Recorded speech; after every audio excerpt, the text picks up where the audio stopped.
Well, thank you. Good afternoon. It's lovely to be back in Oxford, and I'm grateful that Andrew has rescheduled this session, for I was wondering how on earth I could compete with the World Cup as passionate as I am about my subject. The question that I would like to consider is, are historians equipped and able to establish the occurrence of a miracle? Historians face this problem in deciding what role reports of the miraculous should play in their narratives. This problem is also of interest particularly to the religionists and those in dialogue with them, for whom miracles are claimed in their distant historical traditions or even more recently. The issue of the capability of historians to consider the miraculous is by no means novel. For example, in modern times, in the face of the challenge of rationalism, among Protestants in the 19th century, there was a disengagement from history, as Alan Richardson put it. Haunted by G.E. Lessing supposing that the incidental truths of history can never become the proof of necessary truths of reason, Søren Kierkegaard insisted that faith did not depend on history, but on accepting the report of the basic absurdity that the eternal truth had entered history. In turn, and of particular interest to me, by the end of that century, the miraculous, though a significant part of the gospel accounts of Jesus, had been frozen out of the conversation for most students of Jesus and early Christianity. Writing on the historical Jesus in the early 20th century, Albert Schweitzer said that the exclusion of miracle from our view of history has been universally recognized as a principle of criticism, so that miracle no longer concerns the historian either positively or negatively. Instead, Jesus was expected to be recovered and understood through recovering his sayings. However, there was little agreement on which sayings reflected Jesus. Not until the time of Morton Smith's 1978 Jesus the Magician, in which the reported therapeutic activities of Jesus were taken seriously, was a thaw to be detected in interest in the miraculous. In more recent times, theological meteorologists could well report a global warming in the conversation in which the miraculous is increasingly visible in historical studies of Jesus and his early followers. Though rarely off the agenda, the resurrection, a supposed miracle of special interest to Christians, also appears to be attracting increased attention. Moreover, secular historians are once again grappling with the problem of the miraculous. For example, in recent years, a number of times the miraculous has featured as a topic in the pages of History and Theory, the premier journal for the philosophy of history. It's not simply that religious historians are more conservative or that secular historians are more religious, though both propositions are likely demonstrable. Rather, in three ways, the climate has changed for historians. Broadly, first, the turbulence created by the postmodern turn has not only simply reduced confidence in historians producing definitive, or for some, any descriptions of the past. The postmodern turn has also provided space for realists, those who consider historical statements can describe actual events in the past, to reassert the credibility of their alternative narratives. More particularly, second, the early part of the 20th century saw the birth of the modern Pentecostal movement, and from the middle of the century, the Protestant and Catholic charismatic movements also became sociologically significant. This combined stream of global Christianity, characterized by its testimonies of the miraculous, along with increased readily available and very effective global communication, has confronted Western society and its thinkers, including historians, with the inescapable problem of miracle. Third, there is, as we'll see, an interest in what might be called Emic history, fostered particularly by anthropologists in discovering rather than assessing or explaining the views of those who produce the artifacts of history.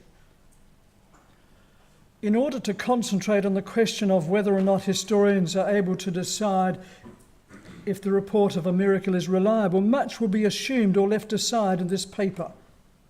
In particular, it will be assumed that God or a God exists and that this God can engage in special action in the world. Also, beyond the scope of this paper is the issue of how God might bring about a miracle. What is at stake in this paper is whether or not the historian is equipped to assess the truth of a report of that supposed action. But first we must define our key term. We have many options and a great deal of help in defining miracle and its adjective miraculous. Augustine of Hippo took religious conversion to be a miracle. John Macquarie said that a miracle is an event that excites wonder. In his story of a train inexplicably stopping a few feet from a little boy stuck in the rail tracks riding his toy car, R.F. Holland famously defined a miracle as a coincidence. Although, as has been pointed out by David Bassinger, there's no agreed definition of miracle. It is not these rather soft definitions that challenge the historian. Rather, the historian is faced with profound problems when a report of an event is claimed to be miraculous, in that it involves any of three features. The report is of a rare or unique event. There are no apparent natural or including human causes, and the occurrence is supposed to be the result of a basic act of God or of direct supernatural action. As we attempt to make a case that historians may be justified in judging whether or not a reported event can be described as a miracle, we'll have to take into account the major challenges to historians involved in these three features. We begin with some broader challenges facing historians considering the miraculous, which, if successfully met, clear the ground for arguing that the historian can assess the historicity of a unique or a rare event brought about by special divine action. So the challenge of scientific atheism. An age-old conundrum was solved by Dame Veronica Wedgwood in declaring that history is an art, like all the other sciences. In any case, secular historians share with the scientific community the axiom that there is no room for God as an agent. In a 1968 essay on historical method in the study of religion, Morton Smith said that historians like the Epicureans may insist on the existence of gods, but must also, like them, deny that the gods intervene in the world. It is precisely this denial, Smith said, which is fundamental to sound historical method. It is, he goes on to say, of no concern to the historian whether or not supernatural beings exist. But, in his view, the historian does require a world in which natural phenomena are not interfered with by arbitrary and ad hoc divine interventions to produce abnormal, special historical consequences. Smith assumes that this is not a matter of personal preference, but a professional necessity. For he supposes that unless the possibility of God's special intervention is ruled out, there can be no calculation of most probable causes. There would always be an unknown probability that a deity might have intervened. To begin with, on the one hand, Smith's supposition that in denying the agency of a God he has ruled out uncertainty flies in the face of the nature of all knowledge. The history of the scientific enterprise is filled with the discoveries of the new and littered with spent theories of the old. Ernst Trelsch clarified for us that in the realm of history there are only judgments of probability. On the other hand, Smith is correct in his claim that the sciences function on the assumptions of a predictable universe. Indeed, as is generally recognised, historians share a number of assumptions with all who investigate the natural world. If a historian attempts to describe and explain a reported event in the past, a number of assumptions in their various forms are relied upon. It has to be assumed that the world exists and is independent of beliefs about it, that our perceptions of the world are able to provide true impressions of it, and that rules of inference lead to reliable knowledge of the world. Notably, it has to be assumed that the historian's experience of the natural world is the same as for those in the past reporting an event. Another assumption is that our knowledge of the world is incomplete, and that our knowledge has been and continues to be discovered, and new knowledge, I should say. Further, it is assumed that new knowledge is obtained through approaching the world with open or non-prejudged, specific questions and careful observation, rather than with fixed prejudices, and that old assumptions remain open to testing and revision. On its own principles, scientific inquiry cannot rule out the miraculous without first assuming that a God who can and wishes to intervene in the world does not exist. It must also be assumed that such intervention could not be detected, a point which we will explore in a moment. And it is not that the scientific method would collapse if such a God was proposed to exist and to cause miracles. For by definition, miracles are rare, and their possibility does not prevent the historian from carrying on business as usual, calculating the most probable explanation of the evidence being other than special divine interaction. Rather, the historian, coming to the evidence with open, specific questions and careful observation, would remain free to determine whether or not a reported event was miraculous, in that it was both rare and had no known natural, including supposed emergent causes, or was an invention, or an illusion, or a fable, or a myth, or a misunderstanding of natural causes. Well, on to the postmodern challenge. As is clear from Carl Becker's 1926 paper to the American Historical Association, or Sir George Clarke's 1957 introduction to the New Cambridge Modern History, there have long been suggestions that the craft of history is too subjective to narrate what actually happened.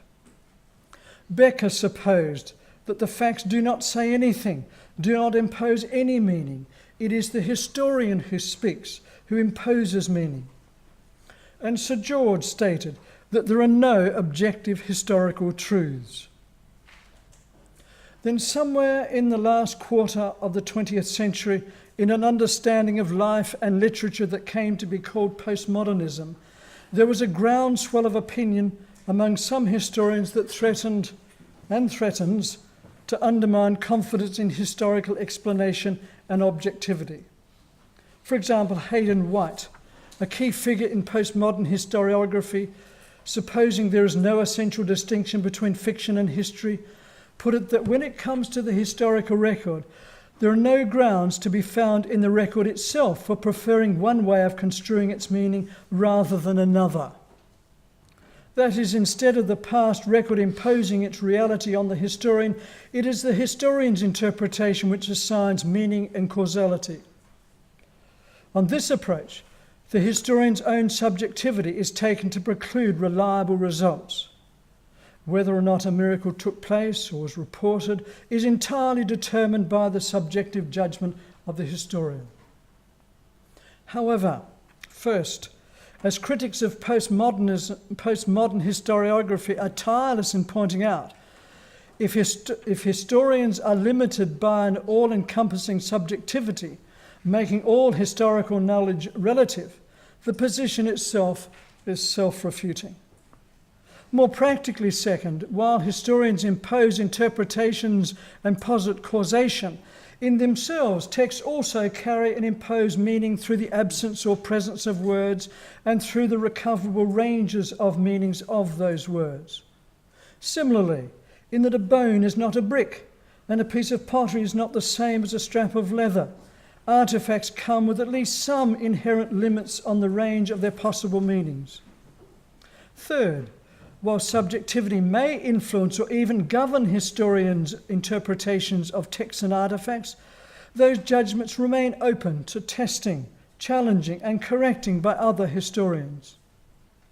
Though perfect objectivity and complete knowledge of the past may be impossible, the engagement of the community of historians on any one question reduces complete subjectivity and potentially increases the credibility or trustfulness of interpretations. If then, through its remains, the past speaks to the present, the historian can listen to and report on, perhaps, even the miraculous. Now on to Emic history and the miraculous.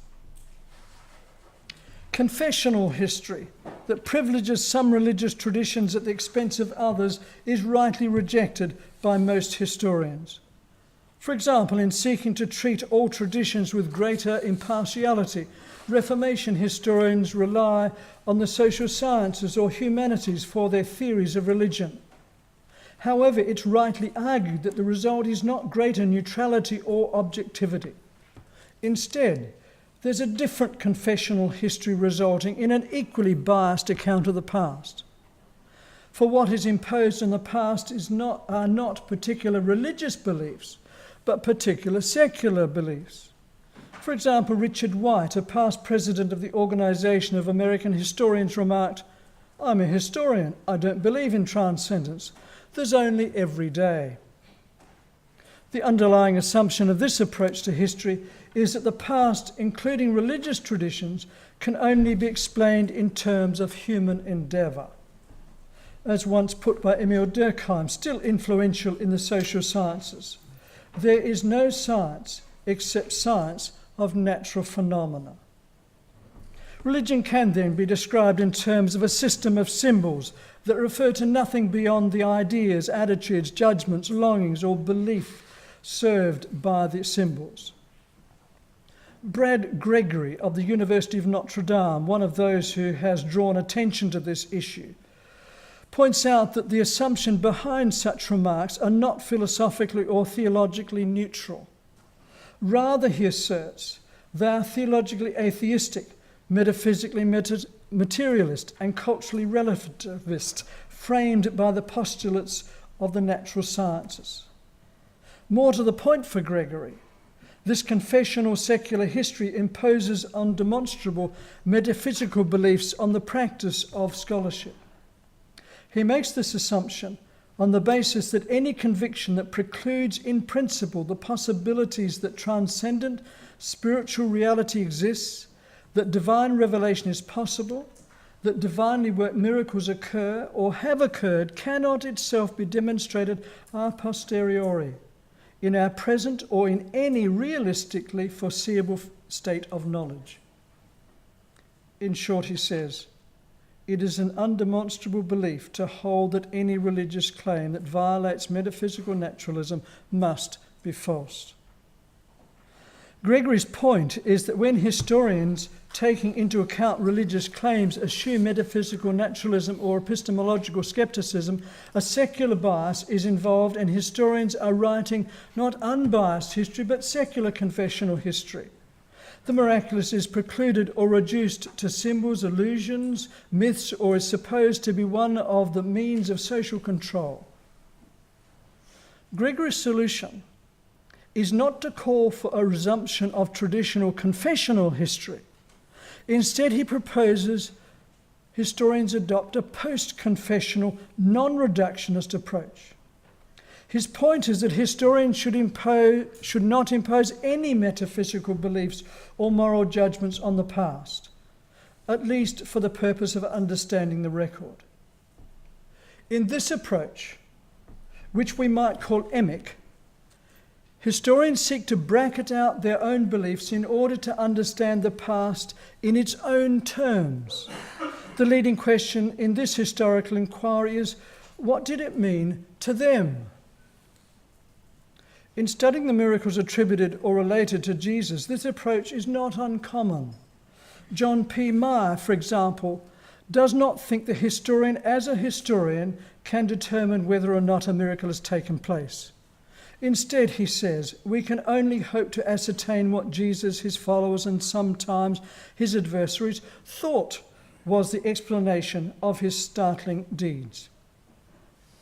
It's immediately obvious that this approach to history avoids what E.P. Thompson called the enormous condescension of posterity. Emic history also avoids what could justly be called cultural or intellectual colonialism, in which the dominant historiography arrogantly rewrites the story of the past. As the sources dictate, this Emic history is potentially able to bring the miraculous back into focus in a historical narrative. However, this approach respects neither the past actors nor the present inquirers. Indeed, few historians and their readers in whose traditions the miraculous appears to be a feature will be satisfied with the description of what the reports and artifacts meant to those who produced them. As we've already noted, axiomatic for the historian is the assumption that human experience of the natural world, even if understood and explained differently, has remained constant through time. Therefore, arguably, not only must the historian describe the past in its own terms, but if it is also to be understood, which is only possible in terms of the horizon of the historian, the past must also be explained. Reports must be analysed and assessed, and judgments must be passed. If the narrative describing the past is different from what could be expected in the present, it's not sufficient. Curiosity will not be satisfied. The explanation would not be complete to say, that was then, this is now. They thought differently. Part of describing and understanding the past involves assessing, and with due humility that respects those responsible for the records, passing judgment on ideas, practices, and reports. For example, if a text proposes the earth is flat or the centre of the universe, a description alone of those views falls short of the historian's responsibility to pass judgment on those ideas. For the primary concern of the historian is not to chronicle or describe, which is the dominant objective of what we are calling Emic history, but to explain what happened in relation to what the historian knows about the world. In analysing, assessing, and passing judgment, our understanding of the past and potentially the present is changed and enriched. That is, if a description of the past is different, if, for example, it contains a report of the miraculous, we are obliged to ask if, from our perspective, they have invented or misunderstood something, or if we are missing or misunderstanding something in our perception of the world. In short, while an Emic history may, with sympathy and humility, describe the past in its own terms, to understand the past, the historian is obliged also to explain, assess, and pass judgment on the past, for explanation and judgment is as much part of understanding history as dispassionate description. In other words, Emic history ignores rather than faces the problem of the historian and the miraculous. So far, in facing these three challenges, the nature of the scientific method, the postmodern challenge, and the shortcomings of Emic history, we have reached a point where we can engage with the more specific challenges of the rare or unique event and supposed supernatural intervention. So now to the challenge of the rare or unique event. An inherent feature of reports of the miraculous is not that they are all sui generis events. They may also be rare events. For example, reports of unaided spontaneous healing, such as of cancer, are deemed miraculous, not because they are unique, for there are many such reports. Rather, they are taken to be miraculous because they're at least relatively rare. If a reported event was common, even if its cause was not understood, it would, on past experience, not be thought miraculous, but assumed that natural causes would one day be discovered. The challenge for the historian is that it is generally agreed that the historical method rules out the rare and certainly the unique event. For fundamental to the historical method, which enables the historian to describe, assess, and understand reports and artifacts from the past, are two interrelated principles. One we've already noted more than once is the assumed consistency of human experience over time. In turn, out of this assumption arises the principle of analogy, which enables all historical assessment, reconstruction, and explanation. That is, the description of a past event, including its causes, is assessed in the light of analogues available to the historian. Without analogues, historians are vulnerable to the accusation of superstition. The principle of analogy has been variously expressed. In his essay on miracles, David Hume put it, "The maxim by which we commonly conduct ourselves in our reasonings is that the objects of which we have no experience resembles those of which we have." In Ernst Strauss' widely quoted essay, Historical and Dogmatic Method in Theology, he put it, "Agreement with normal, customary, or at least frequently attested happenings and conditions as we have experienced them is the criterion of probability for all events that historical criticism can recognize as having actually or possibly happened." In other words, put sharply, if the historian has no experience of a reported event, that historian is unable to assess the report positively.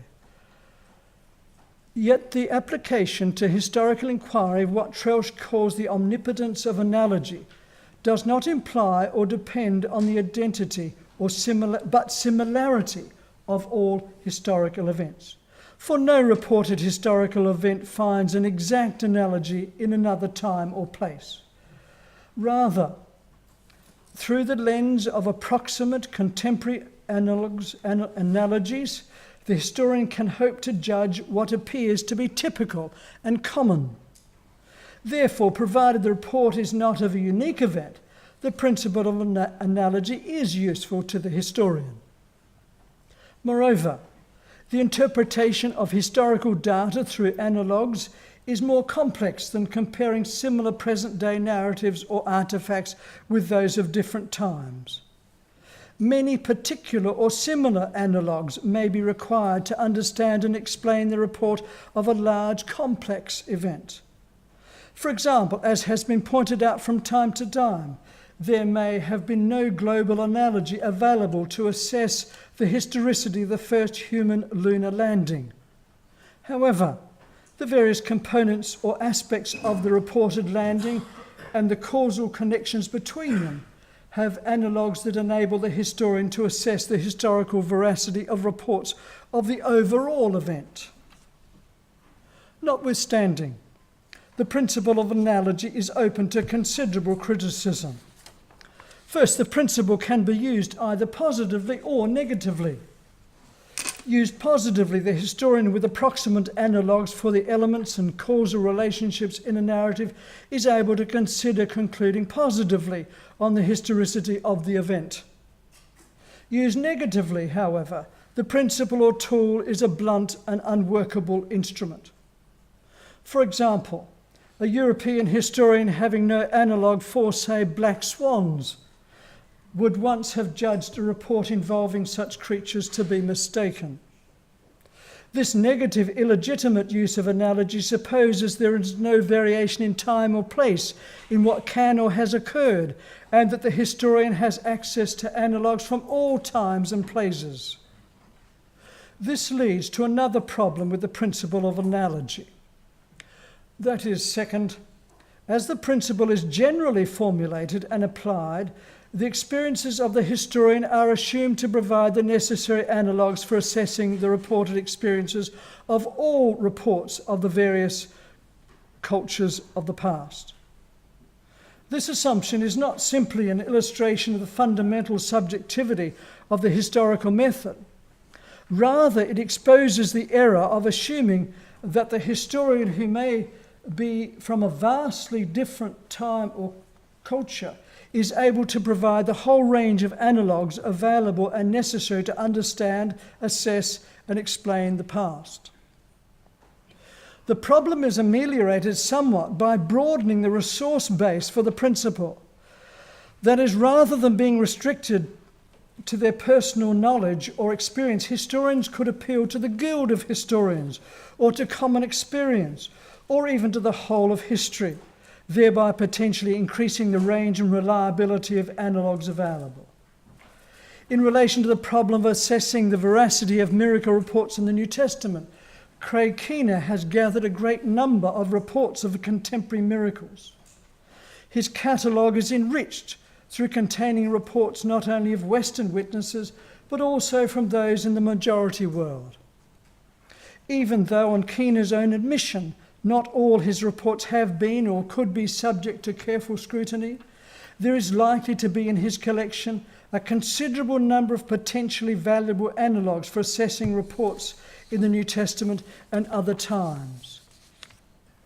At least for students of the New Testament, it is not that analogues of many of the miracles are unavailable, but a question of whether or not these analogues are permitted to inform the historian. Notwithstanding, the principle of analogy is powerless in contending with the unique. Nevertheless, in the face of a report of the unique, the historian has at least two options. First, there is Trelch's principle of correlation, which assumes that all events have causes and consequences. As he explains it, the concept implies that there can be no change at one point without some preceding and consequent change elsewhere, so that all historical happening is knit together in a permanent relationship of correlation. Although by definition a miracle has no preceding natural cause, the historian is able to assess the veracity of a report by investigating the consequent effects of the supposed event. If the miraculous event took place in history, though brought about by divine action, it will leave traces in history. The classic appeal to this approach is among historians attempting to verify reports of Jesus' resurrection. James Dunn, for example, notes the before and after difference in the followers of Jesus. In contrast to their fear and cowering indoors before the resurrection, afterwards the disciples could not be intimidated by their opponents. Further, the initial spread of Christianity is part of this data. Something must have happened to them, Dunn supposes.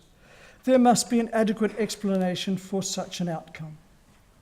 He says that the resurrection is part of that explanation. Second, in the face of the inability of the principle of analogy to help assess the report of a unique event, the historian is able to rely on testimony.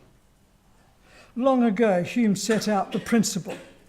In its positive form, he stated that testimony is sufficient to prove or establish the occurrence of a miracle if the testimony is of such a kind that its falsehood would be more miraculous than the reported miracle. However, Hume assured his readers that on this principle no such miracle had or could ever be established. Hume's critics have been less confident. Keith Ward, for example, has made the point that if we have observed carefully, in good conditions, testimony will rationally outweigh expectations. Ward goes on to say that testimony is able to outweigh our expectations, for our expectations are themselves founded on testimony and on acceptance of thousands of reports from others. In other words, without access to analogy, the historian is able to rely on testimony, particularly its cumulative weight, in judging the veracity of the report of the miraculous. Well, the last major heading, the historian and supernatural agency. We obviously don't have to stop and worry about the score of the World Cup. It's one thing to argue, as we have, that on its own principle, scientific inquiry cannot rule out the special intervention of a God in history, and that the scientific method would not collapse if such interventions occurred. It's quite another thing to argue that the historian is able to determine whether or not that divine intervention has taken place. Indeed, it's common among biblical historians to deny their ability to determine whether or not a report involves special divine action and can be judged to be of a miracle. Meyer well represents those who assert that if historians, believers and atheists alike, are to function as historians, at least in the realm of academic history, all they can conclude in relation to the miraculous is that an extraordinary event did or did not take place. Meyer is confident that the historian is able to prove the claim false that God and God alone acted to accomplish an extraordinary event. Initial investigations may have overlooked, for example, some human action or unknown force, or fraud or trickery, delusion or psychiatric illness as rightly responsible for the claimed event. But even if all such explanations are excluded, Meyer maintains the historian cannot make the positive judgment that God has acted to bring about an extraordinary event. For Meyer wants to assert that the claim that God has directly acted to cause an event is not a historical but a theological judgment. That is, he says, the judgment that this particular event is a miracle accomplished by God necessarily moves the person making the judgment into the realm of philosophy or theology. Excuse me. However, in this approach, Meyer and those for whom he speaks misrepresents the intellectual endeavour. First, though some insist the historian's work is not open to scrutiny by others, no profession has secure borders or is self-sufficient. No profession is an island entire of itself. Every profession is a piece of the continent, a part of the main, as John Donne might have put it. Pragmatically, all professions rely on the resources and results of others, sometimes through borrowing or collaboration, sometimes through an interdisciplinary approach. The biologist on the statistician, and the astronomer on the engineer, and the historian on the archaeologist, anthropologist, philosopher, and theologian, for example. In turn, on the grounds of the unity of knowledge, the conclusions of any one profession are subject to the scrutiny by any other profession. The value of the judgments in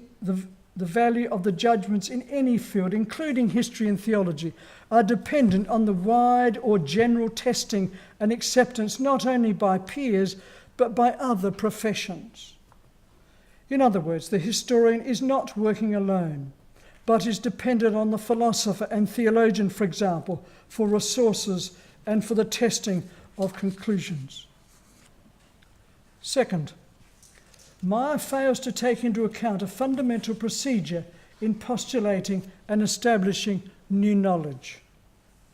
That is, new knowledge is gained in a number of ways, for example, not only through direct observation or experience, but also through indirect information and inference. John Polkinghorne would remind the likes of Meyer that the existence and activity of subatomic particles have not and may never be observed. Also, the Big Bang was not witnessed by any human. Yet the existence of such objects and the occurrence of such events is readily accepted by scientists and much of the general public. This knowledge is agreed not on the basis of direct observation or experience, but on the basis of inference from indirect knowledge. In turn, God's activity, though not established through direct observation, may be inferred from historical data. Further, third, Meyer and his cohort misunderstand the nature of much of general scientific inquiry, including history. It is not that the historian has access to the past, but not to the causes of the reported events. The historian lacks access to all the past events, as well as their causes. It is only the echoes of the past, heard in the extant artifacts and records, that are available to the historian.